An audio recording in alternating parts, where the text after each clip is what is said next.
ओम शांति। 2 मार्च 2024 बाबा के महावाक्य। मीठे बच्चे, यह नॉलेज बिल्कुल शांति की है। इसमें कुछ भी बोलना नहीं है, सिर्फ शांति के सागर बाप को याद करते रहो। प्रश्न: उन्नति का आधार क्या है? बाप की शिक्षाओं को धारण कब कर सकेंगे? उत्तर: उन्नति का आधार है लव, प्यार। एक बाप से सच्चा प्यार चाहिए। नजदीक रहते भी यदि उन्नति नहीं होती तो जरूर लव की कमी है। लव हो तो बाप को याद करें। याद करने से सब शिक्षाओं को धारण कर सकते हैं। उन्नति के लिए अपना सच्चा चार्ट लिखो। बाबा से कोई भी बात छिपाओ नहीं। आत्म अभिमानी बनते खुद को सुधारते रहो। ओम शांति। बच्चे अपने को आत्मा समझकर बैठो और बाप को याद करो। बाबा पूछते हैं, जब भी कहाँ सभा में भाषण करते हो तो घड़ी घड़ी यह पूछते हो कि तुम अपने को आत्मा समझते हो या देह? अपने को आत्मा समझकर यहाँ बैठो। आत्मा ही पुनर्जन्म में आती है। अपने को आत्मा समझ परम पिता परमात्मा को याद करो। बाप को याद करने से ही तुम्हारे विकर्म विनाश होंगे। इसको योग अग्नि कहा जाता है। निराकार बाप निराकारी बच्चों को कहते हैं, मुझे याद करने से तुम्हारे पाप कट जाएंगे और तुम पावन बन जाएंगे। फिर तुम मुक्ति, जीवन मुक्ति को पाएंगे। सभी को मुक्ति के बाद जीवन मुक्ति में आना है जरूर।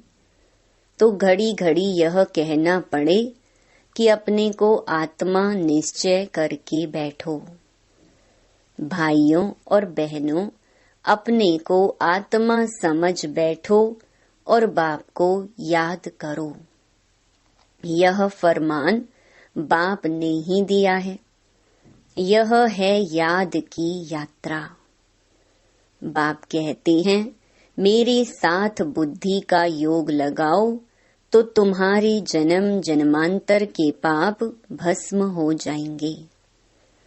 यह घड़ी घड़ी तुम याद कराएंगे, समझाएंगे, तब समझेंगे कि आत्मा अविनाशी है, देह विनाशी है। अविनाशी आत्मा ही विनाशी देह धारण कर पार्ट बजाए एक शरीर छोड़ फिर दूसरा लेती है। आत्मा का स्वधर्म तो शांति है। वह अपने स्वधर्म को भी नहीं जानते हैं। अब बाप कहते हैं, मुझे याद करो तो विकर्म विनाश होंगे। मूल बात यह है। पहले पहले तुम बच्चों को यही मेहनत करनी है। बेहद का बाप आत्माओं को कहते हैं, इसमें कोई शास्त्र उठाने की दरकार नहीं।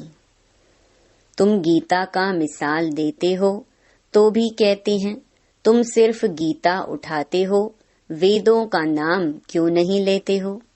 बाबा ने कहा, उनसे पूछो वेद किस धर्म का शास्त्र है। कहते हैं आर्य धर्म का। आर्य किसको कहते हैं? हिंदू धर्म तो है नहीं।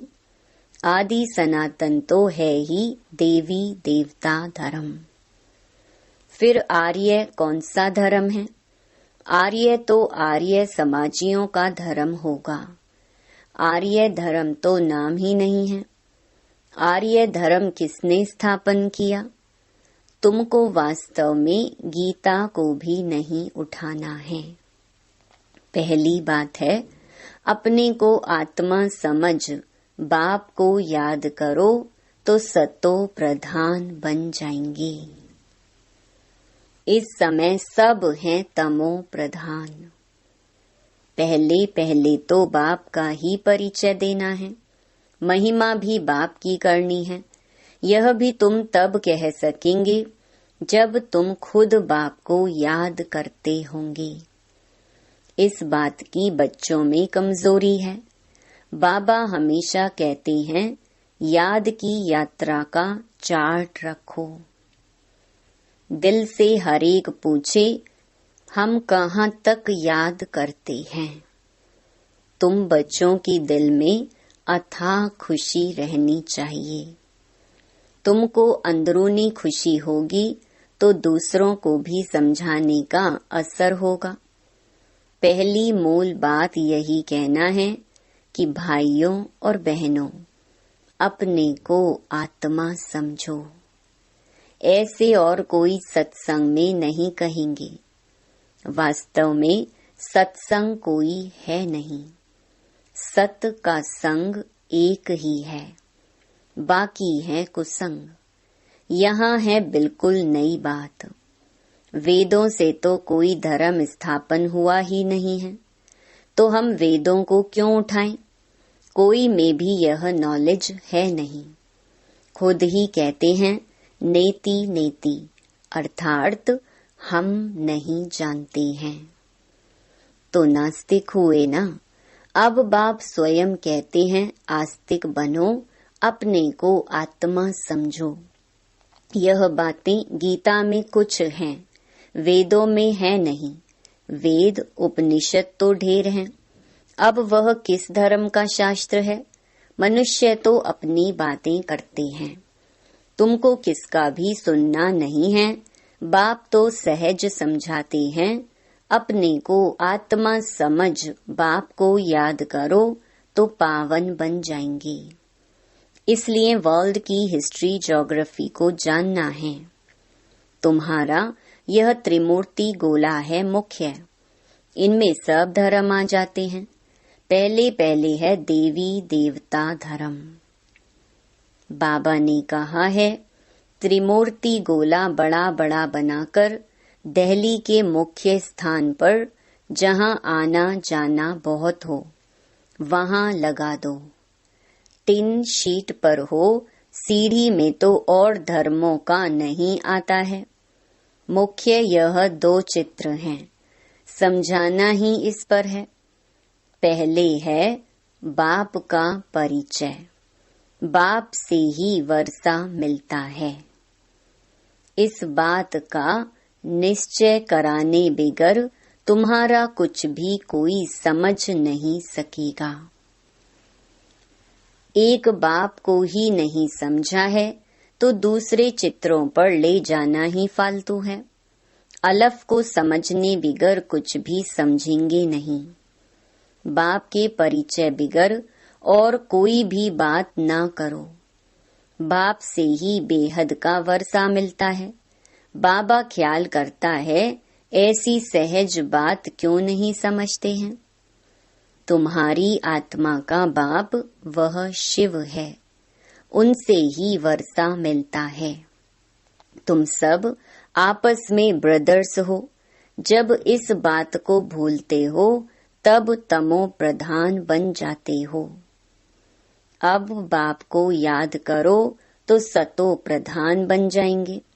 मूल बात है ही रचयिता और रचना को जानना। कोई भी जानते नहीं, ऋषि मुनि भी जानते नहीं थे, तो पहले बाप का परिचय दे सबको आस्तिक बनाना है।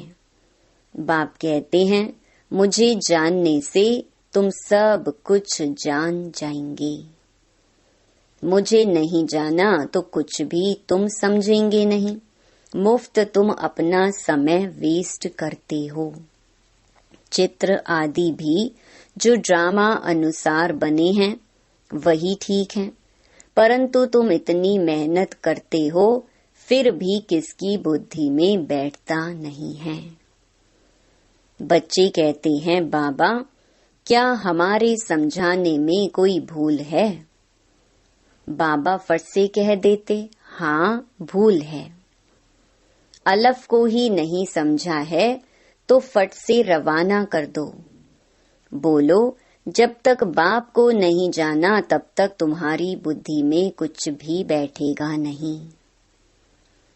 तुम भी जब देही अभिमानी अवस्था में नहीं रहते हो तो आंखें क्रिमिनल रहती हैं। सिविल तब बनेंगी जब अपने को आत्मा समझेंगी। देही अभिमानी होंगे तो फिर तुमको आंखें धोखा नहीं देंगी। देही अभिमानी नहीं तो माया धोखा देती रहेगी। इसलिए पहले तो आत्म अभिमानी बनना है। बाबा कहते हैं, अपना चार्ट दिखाओ तो मालूम पड़े। अगर अभी तक झूठ, पाप, गुस्सा है तो अपना ही सत्यानाश करते हो। बाबा चार्ट देखकर समझ जाते हैं कि यह सत्य लिखा है या अर्थ भी नहीं समझा है। सब बच्चों को बाबा कहते हैं, चार्ट लिखो। जो बच्चे योग में नहीं रहते वह इतना सर्विस भी नहीं कर सकते, जौहर नहीं भरता है। भल बाबा कहते हैं, कोटों में कोई निकलेगा, परंतु जब तुम खुद ही योग में नहीं रहते तो दूसरों को फिर कैसे कहेंगे। सन्यासी कहते हैं, सुख काग विष्टा समान है। वह सुख का नाम ही नहीं लेते हैं। तुम जानते हो भक्ति अथाह है, उसमें कितनी आवाज है। तुम्हारी नॉलेज तो बहुत शांति की है। बोलो, शांति का सागर तो बाप ही है। अपने को आत्मा समझ बाप को याद करना है। बाप कहते हैं, मन मना भव। ये अक्षर भी नहीं कहो। हिंदुस्तान की है हिंदी भाषा, फिर संस्कृत दूसरी भाषा क्यों? अब इन सब भाषाओं को छोड़ो। पहले तुम भाषण करो कि अपने को आत्मा समझो। बहुत हैं जो अपने को आत्मा भी नहीं समझ सकते, याद नहीं कर सकते। अपने घाटे को कोई समझ ना सके। कल्याण तो है ही बाप की याद में। और कोई सत्संग में ऐसे नहीं कहते हैं कि अपने को आत्मा समझ बाप को याद करो। बच्चे कभी बाप को एक जगह बैठ याद करते हैं क्या? उठते बैठते बाप की याद है ही। आत्म अभिमानी बनने की प्रैक्टिस करनी है। तुम बहुत बोलते हो, इतना बोलना नहीं चाहिए। मूल बात है याद की यात्रा की। योग अग्नि से ही तुम पावन बनेंगे। इस समय सब दुखी हैं। सुख मिलता ही है पावन बनने से। तुम आत्म अभिमानी हो, किसको समझाएंगे तो उनको तीर लगेगा। कोई खुद विकारी हैं और किसको कहें निर्विकारी बनो तो उनको तीर नहीं लगेगा। बाप कहते हैं, बच्चे तुम खुद याद की यात्रा पर नहीं रहते, इसलिए तीर भी नहीं लगता। अब बाप कहते हैं, बीती सो बीती। पहले अपने को सुधारो। दिल से पूछो, हम अपने को आत्मा समझ बाप को कितना याद करते हैं। जो बाप हमको विश्व का मालिक बनाते हैं, हम शिव बाबा के बच्चे हैं तो जरूर हमको विश्व का मालिक बनना है। वही एक माशूक आकर तुम्हारे सामने खड़ा हुआ है तो उनके साथ बहुत लव होना चाहिए। लव माना याद। शादी होती है तो स्त्री का पति के साथ कितना लव होता है। तुम्हारी भी सगाई हुई है, शादी नहीं। वह तो जब विष्णुपुरी में जाएंगे। पहले शिव बाबा के पास जाएंगे, फिर ससुर घर जाएंगे। सगाई की खुशी कम होती है क्या? सगाई हुई और याद पक्की हुई। सतयुग में भी सगाई होती है, परंतु वहाँ सगाई कब टूटती नहीं है। अकाले मृत्यु नहीं होती। यह तो यहाँ होती है। तुम बच्चों को भी गृहस्थ व्यवहार में रहते पवित्र बनना है भल बहुत नजदीक भी रहते हैं, फिर भी उन्नति नहीं होती है। जो उस लव से आते हैं उनकी बहुत उन्नति होती है। याद ही नहीं तो लव भी नहीं रहता, तो उनकी शिक्षाओं को भी धारण नहीं कर सकते। भगवानुवाच, तुम बच्चे सबको यही पैगाम दो कि काम महाशत्रु है, जो आदि मध्य अंत दुख देता है। तुम तो पवित्र सत्युग के मालिक थे, अभी तुम गिरकर गंदे बन पड़े हो। अब यह अंतिम जन्म फिर से पवित्र बनो, काम चिता पर बैठने का हथियाला कैंसल करो। तुम बच्चे जब योग में बोलेंगे तब किसकी बुद्धि में बैठेगा? ज्ञान तलवार में योग का जौहर चाहिए। पहली मुख्य है एक बात। बच्चे कहते हैं, बाबा हम बहुत मेहनत करते हैं तब मुश्किल कोई निकलता है। बाबा कहते हैं, योग में रहकर समझाओ, याद की यात्रा की मेहनत करो।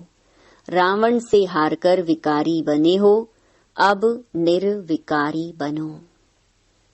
बाप की याद से तुम्हारी सब मनोकामनाएं पूर्ण हो जाएंगी। बाबा स्वर्ग का मालिक बनाते हैं।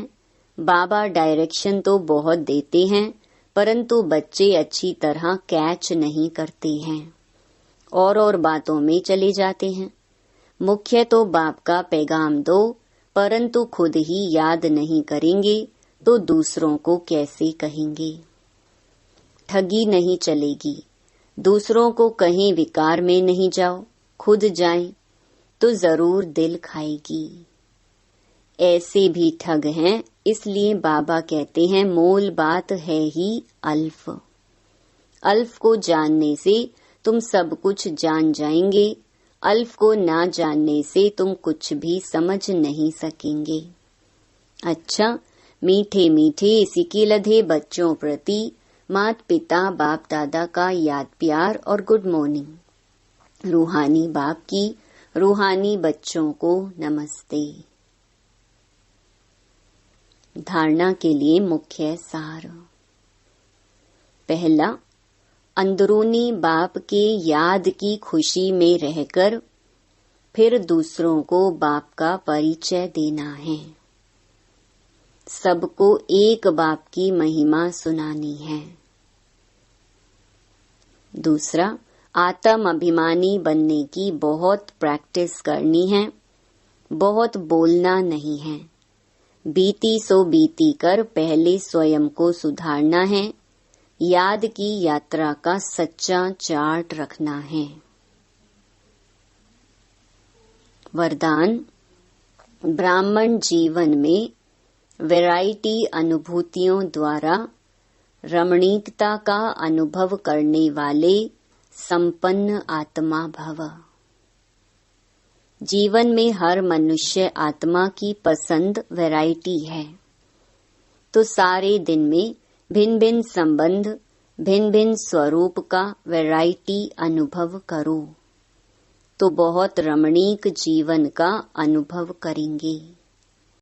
ब्राह्मण जीवन भगवान से सर्व संबंध अनुभव करने वाली संपन्न जीवन है, इसलिए एक भी संबंध की कमी नहीं करना।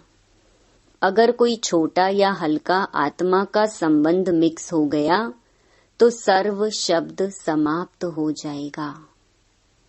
जहाँ सर्व है वहाँ ही संपन्नता है, इसलिए सर्व संबंधों से स्मृति स्वरूप बनो। स्लोगन, बाप समान अव्यक्त रूपधारी बन प्रकृति के हर दृश्य को देखो तो हलचल में नहीं आएंगे। ओम शांति।